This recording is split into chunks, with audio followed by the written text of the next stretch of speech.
Hello viewers, আসসালামু আলাইকুম। আমি নূর হুসাইন, প্যাটার্ন স্টুডিও বিডির পক্ষ থেকে আপনাদের জানাই অভিনন্দন ও শুভেচ্ছা। আজ আমি যে বিষয়টি নিয়ে আলোচনা করব সেটা হচ্ছে একটা সফটওয়্যারে প্যাটার্ন করার পর সেই প্যাটার্নের ভিতরে কিভাবে নামগুলা লিখতে হয়, বিভিন্ন পার্টসের নামগুলা লিখতে হয়, সেই বিষয়টা নিয়ে আমি আপনাদের সাথে আলোচনা করব। তো বন্ধুরা, আপনারা যদি আমার চ্যানেলটিতে নতুন হয়ে থাকেন অবশ্যই সাবস্ক্রাইব করে নেবেন। সাবস্ক্রাইব করে বেল আইকনটি বাজিয়ে নেবেন। আর সাবস্ক্রাইব করে যদি বেল আইকনটি বাজিয়ে রাখেন তাহলে আমি ভিডিও আপলোড করার সাথে সাথেই আপনারা পেয়ে যাবেন। আর আপনারা অবশ্যই শেয়ার করতে ভুলবেন না। নিজে দেখবেন, অপরকে দেখার জন্য সুযোগ করে দিবেন। তো বন্ধুরা, চলুন আমরা মূল আলোচনায় চলে যাই। সেটা হচ্ছে, যদি আমরা প্রত্যেকটা পার্টসের মধ্যে নাম না লিখি তাহলে কিভাবে পার্টসগুলো চিনব? প্রিন্ট দেওয়ার পরে অন্যরা পার্টসগুলোর নাম কি সেটা জানতে পারবে না, চিনতে পারবে না। সেক্ষেত্রে আমাদের প্রত্যেকটা জিনিসের নামের প্রয়োজন আছে। আর এই নামটা লেখা খুবই জরুরি প্যাটার্নের মধ্যে, পার্টসের মধ্যে, প্যাটার্নের প্রত্যেকটা পার্টসের মধ্যে। আমি এখানে অনেকগুলো পার্টস দেখেন বের করেছি। Single fly, back pocket finish, এটা হচ্ছে back part, front part, belt, এটা হচ্ছে পকেটিং, সেম, তারপর ফ্যাসিং, ব্যাক ইয়োক, ব্যাক পকেট, হ্যাঁ, ইত্যাদি। এই সব পার্টসগুলোর মধ্যে কিভাবে নাম লিখবো সেটা আমি এখন আপনাদের সাথে আলোচনা করছি। আমরা যদি এই পার্টসটির মধ্যে নাম লিখতে চাই তাহলে আমাদের প্রথমেই যেটা করতে হবে, এই পার্টসটিকে সিলেক্ট করতে হবে। মাউসের রাইট বাটন ক্লিক করে এরপর কারেন্ট শিটে ক্লিক করে যদি আমি পার্টসের উপরে লেফট বাটন ক্লিক করি, দেখেন এই পার্টসটি অটোমেটিক ডিসপ্লেতে বড় হয়ে যাচ্ছে, দেখাচ্ছে। এখন এটির মধ্যে নাম লিখতে হলে আমাকে যেতে হবে এই যে এডিট অপশনটিতে। এডিট অপশনের ভিতরে দেখেন অনেকগুলো অপশন রয়েছে। এর ভিতরে এডিট টেক্সট, অনলাইন, রিনেম ইত্যাদি অনেকগুলা অপশন রয়েছে। আমরা কি করব, এই এডিটের ভিতরে ঢুকে সর্বপ্রথম যেটা আছে সেটা এই যে এডিট লেখাটি আছে এটার উপরে ক্লিক করব, অথবা কিবোর্ড থেকে ক্যাপস লক জ্বালিয়ে ই চাপবো, ই। আর এখন আমি এই যে এডিটটাতে ক্লিক করলাম, ক্লিক করার পরে দেখেন আবার আমি আপনাদের যদি ক্লিক করে দেখাই যে একটা টিক চিহ্ন রয়েছে, হয়ে গেছে। আর এটাতে ক্লিক করলে দেখবেন যে লাল একটা টিক চিহ্ন হয়ে গেছে। আর এই টিক চিহ্ন হয়ে গেলেই বুঝবেন যে আপনি এখন এডিট করতে পারবেন। সেক্ষেত্রে আমরা এই যে কমেন্টসের ঘরটা রয়েছে, এই কমেন্টসের ঘরের ভিতরে কার্সারটা রাখবো। রাখার পরে দেখেন এটা হচ্ছে সিঙ্গেল ফ্লাই। আমি যদি লিখি সিঙ্গেল ফ্লাই, এস ফ্লাই সংক্ষেপে লিখলাম, এস ফ্লাই, এটা আমার ফিনিশ। সেক্ষেত্রে আমি কি করব, ফিনিশটা লিখে দিব, ফিনিশ।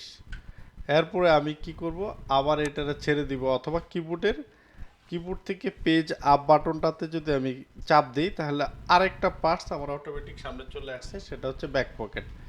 আবার সেম, আমরা যদি এই জায়গাতে সিলেক্ট করা থাকে তাহলে জাস্ট কার্সারটা আমরা এই কমেন্টসের এই ঘরটাতে রেখে আমরা লিখবো, এটা হচ্ছে ব্যাক পকেট ফিনিশ,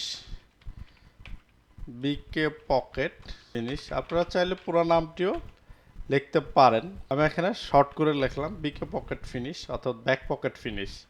এখন আমরা এই আবার কিবোর্ড থেকে পেজ আপে ক্লিক চাপ দেওয়ার পরে আমার এই ব্যাক পার্টটা চলে আসছে। এখন ব্যাক পার্টের ভিতর লিখবো, এই যে আমি কার্সারটা যেহেতু আমি টিক চিহ্ন দেয় আছে সেক্ষেত্রে আমি এখানে লিখলাম ব্যাক। এটা কাট 1:2 দিব।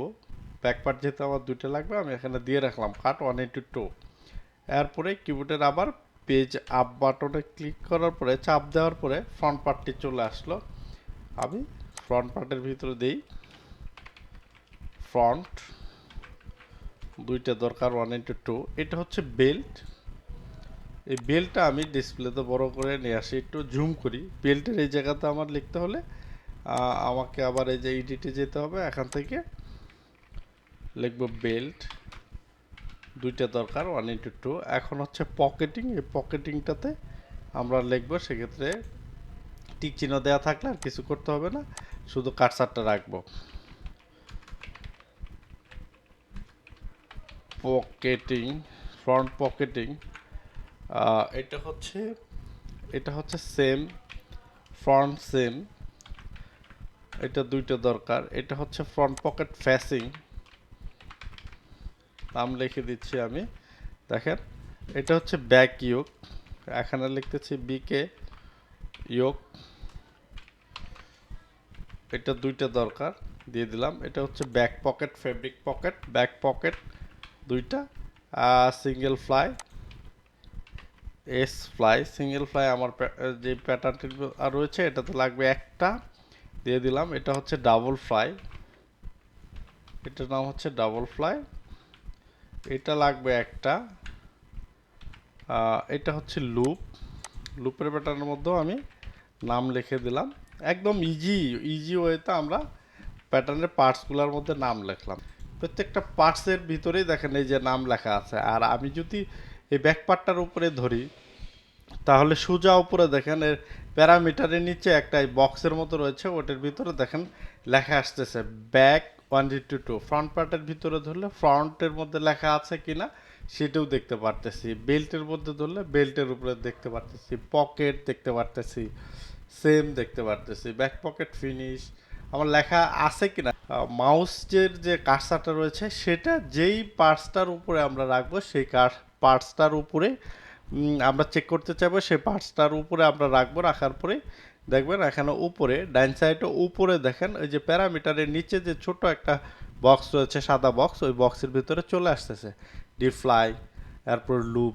এইভাবে আপনারা প্রত্যেকটা পার্টসের নাম সহ আপনারা চেক করতে পারবেন। এই হচ্ছে ল্যাকড়া সফটওয়্যারে কীভাবে প্রত্যেকটা পার্টসের ভিতরে নাম লিখতে হয়, সেটা একদম ইজি ওয়ে, সহজ ওয়ে আমি আপনাদের দেখালাম। তো বন্ধুরা, আপনারা আমার চ্যানেলটিতে যদি নতুন হয়ে থাকেন অবশ্যই সাবস্ক্রাইব করে নেবেন, আর প্রত্যেকটা ভিডিও মনোযোগ সহকারে দেখে নেবেন। একটা ভিডিও যদি আপনি মনোযোগ সহকারে না দেখেন, পরবর্তী পার্ট কীভাবে আলোচনা করেছি, কী নিয়ে আলোচনা করেছি, সেই বিষয়টা ভালোভাবে বুঝবেন না, শিখতেও পারবেন না। এর জন্যই লেকটা সফটওয়্যার অপারেটিং শিখতে হলে আপনাকে প্রত্যেকটা পার্ট, আমাদের প্রত্যেকটা পার্ট দেওয়া রয়েছে, প্রত্যেকটা পার্ট ভালো করে দেখে নেবেন, নিজে দেখবেন, অপরজনকে দেখার সুযোগ করে দেবেন, শেয়ার করবেন, অবশ্যই কমেন্টস করবেন। যদি কোনো কমেন্টস থাকে আমি আপনাদের সেই কমেন্টসগুলোর উত্তর দেওয়ার চেষ্টা করব। তো বন্ধুরা, আজ এই পর্যন্তই। পরবর্তীতে পার্ট দেখার জন্য আমন্ত্রণ রইল। আল্লাহ হাফেজ।